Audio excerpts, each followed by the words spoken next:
அனைவருக்கும் வணக்கம். இன்று வேள்பாரியின் 18வது அத்தியாயம் பார்க்க இருக்கிறோம். வாங்க வாசிக்கலாம். கொற்றவை கூத்தின் 3ஆம் நாள் கூட்டத்தின் அளவு பாதிதான் இருந்தது. தரையில் எவரும் உட்காரவில்லை. 3 அடிகளுக்கு மேல் இருக்கும் திட்டுகளிலும் மரக்கட்டைகளிலும் தான் உட்கார்ந்திருந்தனர். இந்த மலையெங்கும் இருக்கும் பாம்புகள் இன்றைய கூத்தை கேட்கின்றன என்பது நம்பிக்கை. ஆடுகளத்தின் முன் ஒரு பனை நீளத்துக்கும் இருக்கை அகலத்துக்கும் மரக்கட்டைகளை அடுக்கி அதில் நெருப்பை பற்ற வைத்து கொண்டிருந்தனர். பற்றிய நெருப்பு 4 முனைகளிலிருந்தும் மெல்ல பரவி கொண்டிருந்தது. வழக்கமாக கபிலரின் முகக்குறிப்பு அறிந்தே விளக்கம் சொல்லும் பாரி இமை மூடாமல் நடப்பதை பார்த்து கொண்டிருந்தான். அடுக்கி வைக்கப்பட்ட எல்லா கட்டைகளிலும் நெருப்பு பற்றியது. தழல் மேலேற தொடங்கியது. சற்று நேரம் கழித்து கபிலர் கேட்டார், இங்கு என்ன நடக்கிறது? பாம்புக்கு நீர் கொடுக்கும் நாகர வண்டுகள் இன்னும் வந்து சேரவில்லை. கபிலர் சுற்றுமுற்றும் பார்த்தார். சூழல் வழக்கம் போல் இல்லை. நாகர்குடி பாணன் பகுலி என்ற பறையை இசைக்கத் தொடங்கினான். அதன் ஓசை சன்னமாக வெளிவந்தது. கபிலர் இசைப்பவனையே உற்று பார்த்து கொண்டிருந்தார். சிறிது நேரத்துக்கு பிறகு பாரியிடம் கேட்டார், நாகர வண்டுகள் வந்துவிட்டனவா? அவை வந்த பிறகுதான் ஆட்டம் தொடங்கியது. எங்கே, யார் ஆடுவது என கேட்டார் கபிலர். உற்று பாருங்கள், நெருப்பின் பின்புறம் என்ன நடக்கிறது என்று. கபிலர் சற்றே கூர்ந்து கவனித்தார். நெருப்பின் பின்புறம் வளைந்தும் நெளிந்தும் 2 உருவங்கள் ஆடிக்கொண்டிருந்தன. எரியும் தழலுக்கு பின்புறம் இருளின் அசைவுகள் போல் அவை இருந்தன. கை புணர்ந்தாடும் துணங்கை ஆட்டம் என்றான் பாரி. அவர்களை நாம் பார்க்கக்கூடாது என்பதற்காக நெருப்பு மூட்டப்பட்டிருக்கிறதா என்று கேட்டார் கபிலர். இல்லை, சிறிது நேரத்துக்கு பிறகு அவர்கள் நெருப்புக்குள் இறங்கி ஆடுவார்கள் என்றான். நெருப்பு எரிந்து முடிந்த பிறகு கங்குகளின் மீது ஆடத்தான் இந்த ஏற்பாடு என புரிந்து கொண்டார் கபிலர். பின்புறம் ஆடுபவர்களின் உடல் மொழி மாறியது. பாம்பு துள்ளல் தொடங்கியது. நாகக்குடியின் கதையை பாணன் தொடங்கினான்.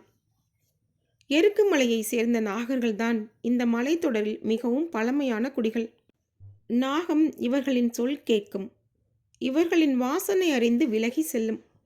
இவர்களால் நாகத்தை கட்டுப்படுத்த முடியும் என இவர்களை பற்றி பலவிதமான பேச்சுக்கள் இந்த மலை முழுவதும் உண்டு.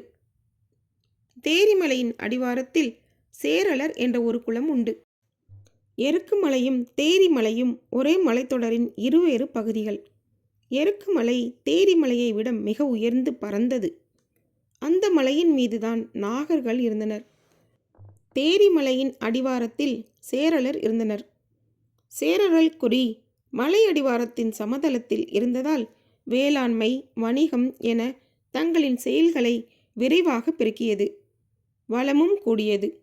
பெரும் சேரல்தான் அந்த குலத்தின் தலைவனாக இருந்தான். நீண்ட காலம் அவனது தலைமையில் சேரலர் குலம் தலைத்தது. அவனுக்கு வயது கூடியது. தோளில் சுருக்கம் படிய தொடங்கியது.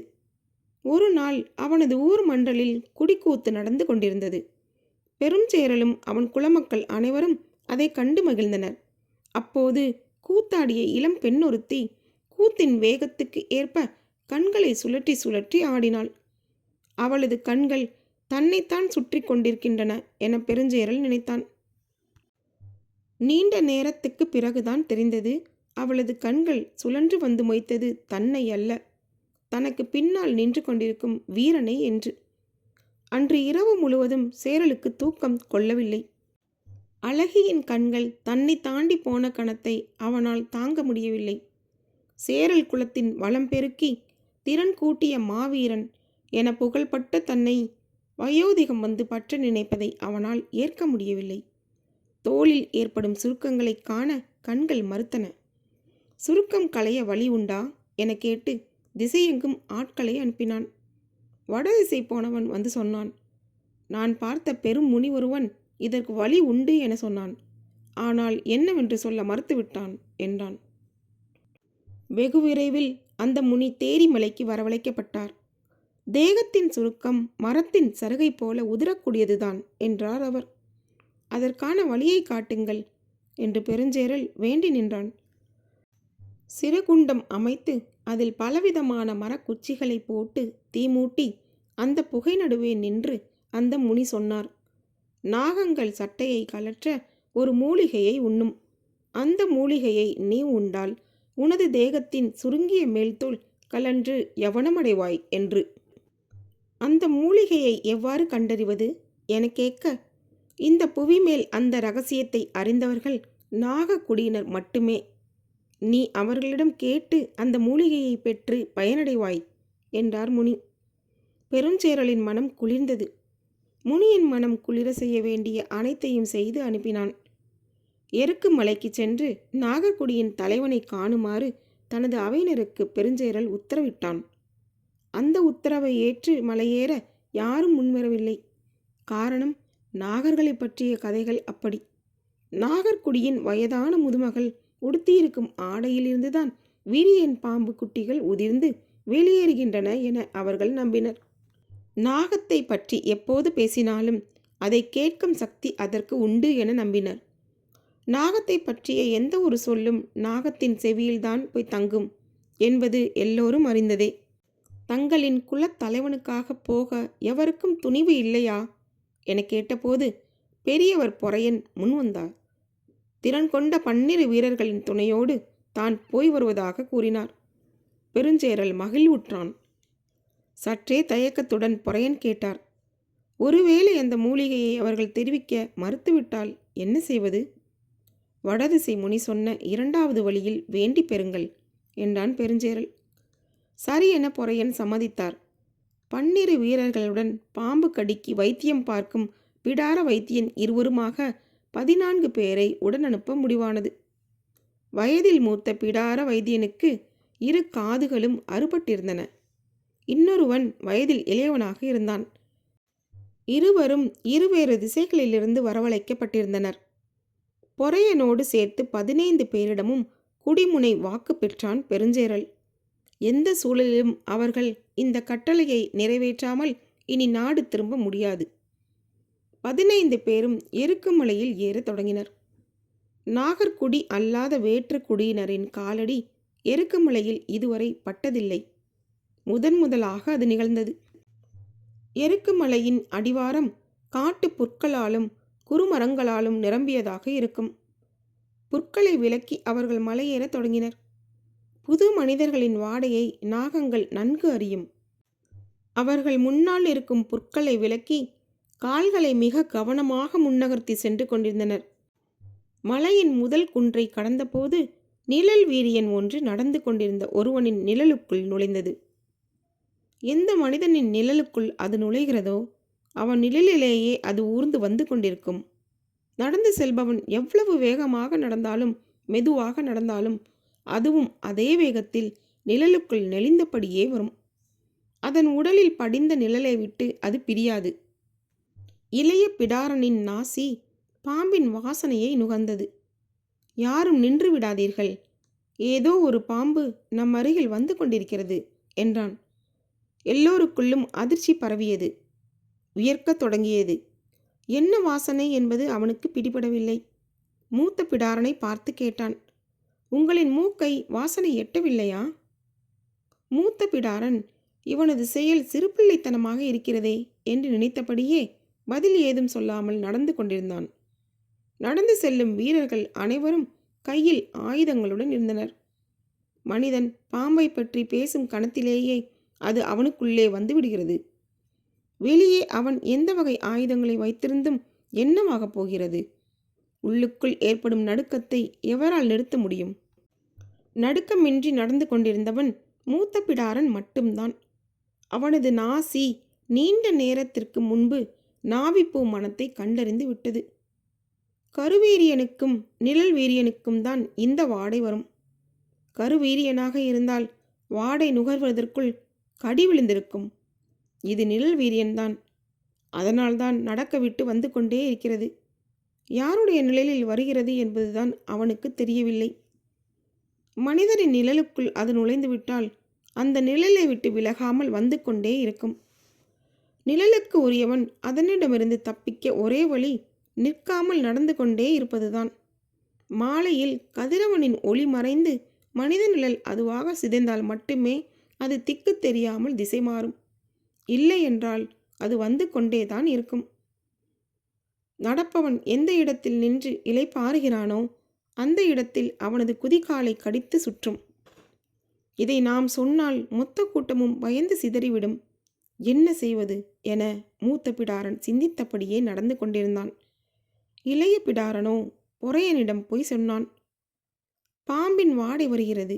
இந்த வாடையை கூட இந்த காது அருந்தவனால் உணர முடியவில்லை. இவன் பாம்பு பிடாரன் தானா என்பது சந்தேகமாக இருக்கிறது. அவனது சொல்லை கேட்டு அதிர்ச்சியடைந்தார் பொறையன். மூத்த பிடாரனை திரும்பி பார்த்தார். பொறையன் நடையை நிறுத்தியதும் எல்லோரும் நின்றனர். மூத்த பிடாரன் மட்டும் நிற்காமல் நடந்தான். தன்னை இவன் அவமதிக்கிறான் என பொறையன் நினைத்த கணத்தில் இடது பக்கம் வந்து கொண்டிருந்த வீரன் ஒருவன் கத்திக்கொண்டு கீழே விழுந்தான். அன்று இரவு தனித்த மரம் ஒன்றில் பரணமைத்து தங்கினர். வீரர்கள் சுழற்சி முறையில் காவல் காத்தனர். உணவு மூடைகளை கூட கீழே வைக்காமல் மரத்திலேயே கட்டி தொங்கவிட்டனர். நடந்ததை மூத்த பிடாரன் விளக்கிய போது இளைய பிடாரன் வணங்கி மன்னிப்பு கோரினான். மறுநாள் விடிந்தது. பாம்பு பெரும்பாலும் காலையிலும் மாலையிலும் தான் இரைமேயும். எனவே வெயில் நன்கு மேலேறிய பிறகு நடக்கலாம் என்றான் மூத்த பிடாரன். அதன்படியே அவர்கள் பொறுத்திருந்து நடந்தனர். வீரர்கள் எல்லோருக்குள்ளும் அச்சம் அப்பி கிடந்தது. மூத்த பிடாரன் முன் சென்று கொண்டிருந்தான். வீரர்களுக்கு நடுவில் பொறையனும் இறுதியில் இளைய பிடாரனும் நடந்தனர். பாம்புகளின் விதவிதமான தடங்கள் நெடுக கிடந்தன. தொலைவில் இருந்த புதரின் மேல் பெரும் கிளையைப் போல கழுத்தை நீட்டி பரப்பவற்றை மேய்ந்து கொண்டிருந்தது ஏதோ ஒன்று.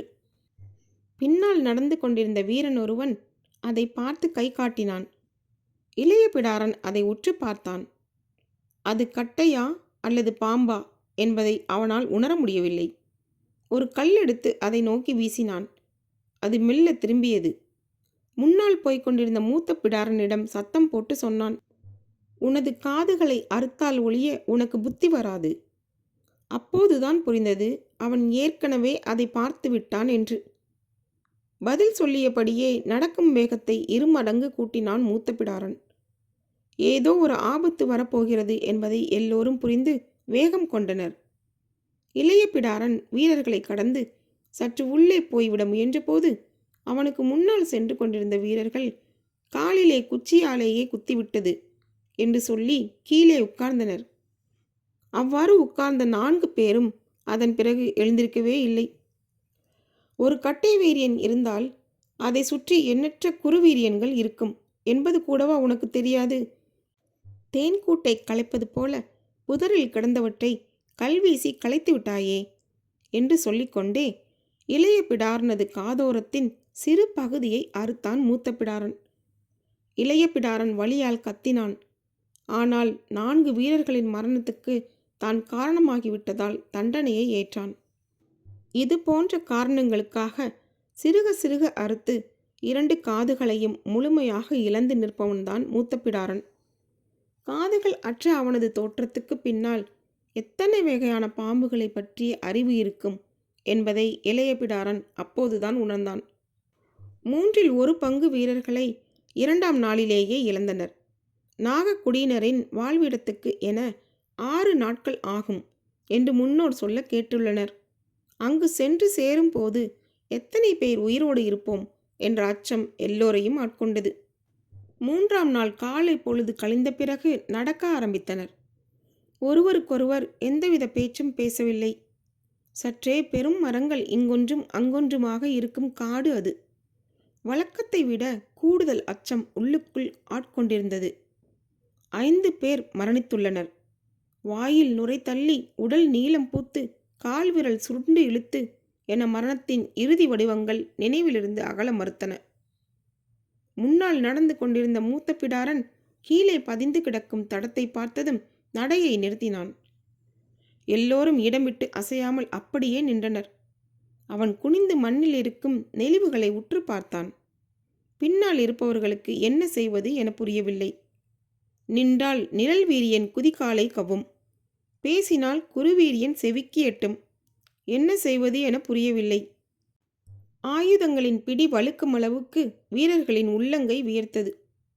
மூத்த பிடாரன் அந்த தடத்தை பார்த்தபடி அது போன திசையில் இன்னும் சிறிது தொலைவு புற்களை விலக்கி உள்ளே போனான். அவன் எதுவும் சொல்லாததால் பதற்றத்தின் வேகம் கூடிக்கொண்டே இருந்தது. பின்னால் நின்று இருந்த இளைய பிடாரன், நான் அங்கு வரவா என்று கேட்க வாயெடுத்த போது கைமீறி காதை தடவி பார்த்து கொண்டது. மூத்த பிடாரனின் முகம் இன்னும் தெளிவடையாமல் இருப்பதை பொறையன் கவனித்தார். சின்னதாக அச்சம் அவருக்குள் ஏற ஆரம்பித்தது. மூத்த பிடாரன் தடத்தை பார்த்தபடியே அங்கு இருந்த பாறை விரிசலை நோக்கி நகர்ந்து போனான். எந்த பாம்பின் தடத்தையும் தொலைவில் இருந்தே சொல்லக்கூடியவன் மூத்த பிடாரன். இந்த தடம் பற்றி மட்டும் ஏன் இன்னும் முடிவுக்கு வராமல் இருக்கிறான் என்று பொறையன் குழம்பிக் கொண்டிருக்கையில் மூத்த பிடாரன் சொன்னான், மலஞ்சாறை புரண்டிருக்கிறது. அவன் சொல்வது மற்றவர்களுக்கு புரியவில்லை. பாம்புகள் வளைந்து வளைந்து போகக்கூடியவை. பாம்புகளின் இனத்துக்கும் தன்மைக்கும் ஏற்ப வளைவுகளின் அகலம் மாறுபடும். பாம்புகளுக்கு வயது ஆக ஆக வளையும் ஆற்றல் குறையும். அதனால் அவற்றின் வேகம் குறையும். இந்த நிலையிலேயே பெரும்பாலான பாம்புகள் இறந்துவிடும். ஒரு சில பாம்புகள் தான் இவற்றை தாண்டியும் வாழும். முடிந்தவரை நெளிவு கொடுத்து நகர்ந்து போகும். மிகவும் வயதானால், அதாவது மனிதன் 100 வயதை எட்டுவதைப் போல பாம்பும் பெரும் வயதை அடைந்தால் அதன் உடல் பாதி அளவுக்கு சுருங்கிவிடும். அதனால் நெளிந்தபடி நகர முடியாது. உடலை முறுக்கி புரளத் தொடங்கும். அப்படியே இடதுபுறம் வலதுபுறமாக புரண்டு புரண்டுதான் இடத்தை கடக்கும். மனிதன் வயோதிகத்தில் உட்கார்ந்து உட்கார்ந்து போவதைப் போலத்தான் அதுவும். இந்த இடத்தில் மலஞ்சாறை ஒன்று புரண்டு போயிருக்கிறது என்றான் மூத்த பிடாரன். அவன் சொல்வதை அனைவரும் வாய் பிளந்து கேட்டுக்கொண்டிருந்தனர். மூத்த பிடாரன் தொடர்ந்தான், இதில் மகிழ்ச்சியான செய்தி என்னவென்றால் இந்த குன்றில் வேறு எந்த பாம்பும் இருக்காது. எல்லோரையும் ஆச்சரியம் தொற்றியது. பாம்பு புரளும் மண்ணில் பிற பாம்புகள் தங்காது என்பது முன்னோர் வாக்கு.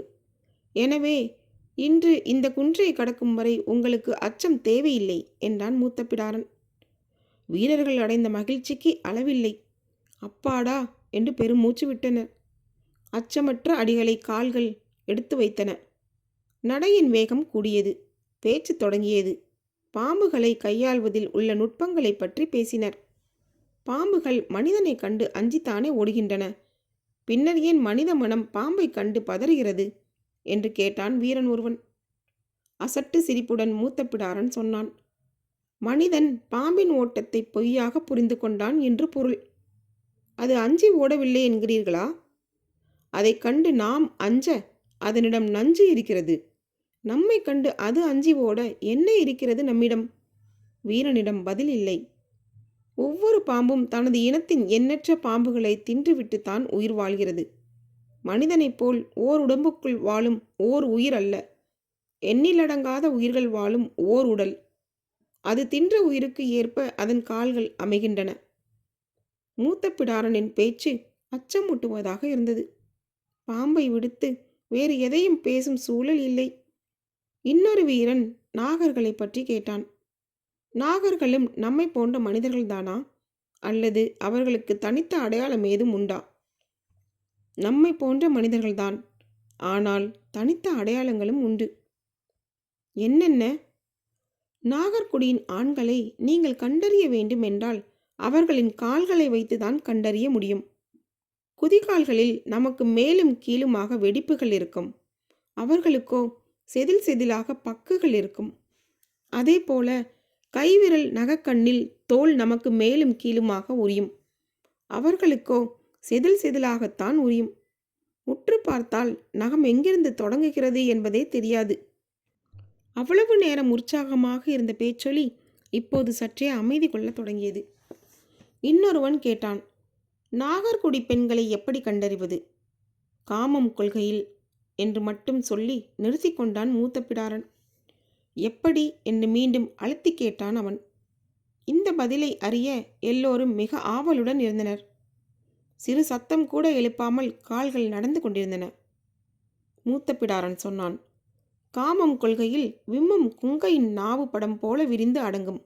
அதை உணரும் போது நாம் மரணித்து கொண்டிருப்போம். அந்த இடம் அமைதியாக இருந்தது. சிறிது நேரம் கழித்து ஒருவன் கேட்டான், காமத்தின் போது அவர்கள் இமை மூட மாட்டார்கள் என்று தானே சொல்வார்கள். நீங்கள் வேறொன்றை சொல்கிறீர்களே? எல்லாம் கண்டறியாதவர்கள் சொல்லும் கதைகள் தானே. ஆளுக்கு ஒன்றாகத்தான் இருக்கும் என்றான் மூத்த பிடாரன். 3ஆம் குன்றை விட்டு கீழிறங்கினர். இந்த இடத்தில் இன்று தங்கிவிட்டு நாளை மீண்டும் பயணத்தை தொடங்கலாம் என்றார் பொறையன். வீரர்கள் தங்குவதற்கான ஏற்பாடுகளை தொடங்கினர். உணவு மூடைகளை தூக்கி வந்த ஒருவன் ஆளுக்கு ஒரு கனியை உண்ண கொடுத்தான். மூத்த பிடாரனும் பொறையனும் கனியை பெற்றுக்கொண்டு சற்று தள்ளி இருக்கும் சிறு பாறையை நோக்கி நடந்தனர். பொறையன் பாறையின் மீது ஏறி உட்கார்ந்து கனியை கடித்தார்.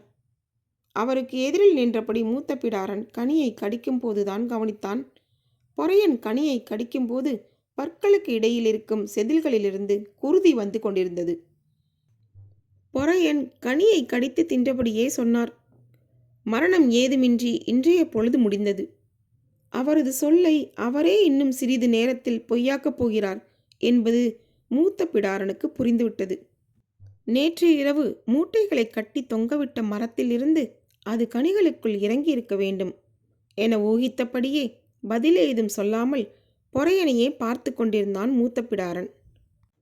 பரம்பின் குரல் ஒலிக்கும். இதோட இந்த அத்தியாயம் முடிகிறது. இனி வரும் அடுத்த அத்தியாயத்தில் உங்களை சந்திக்கும் வரை உங்களிடம் விடைபெறுவது தீபா. நன்றி. இந்த புத்தகம் உங்களுக்கு பிடித்திருந்தால் சப்ஸ்கிரைப் பண்ணுங்கள், ஷேர் பண்ணுங்கள், கீழே இருக்க லைக் பட்டனை கிளிக் பண்ணுங்கள். மீண்டும் பாரி வருவான். நன்றி, வணக்கம்.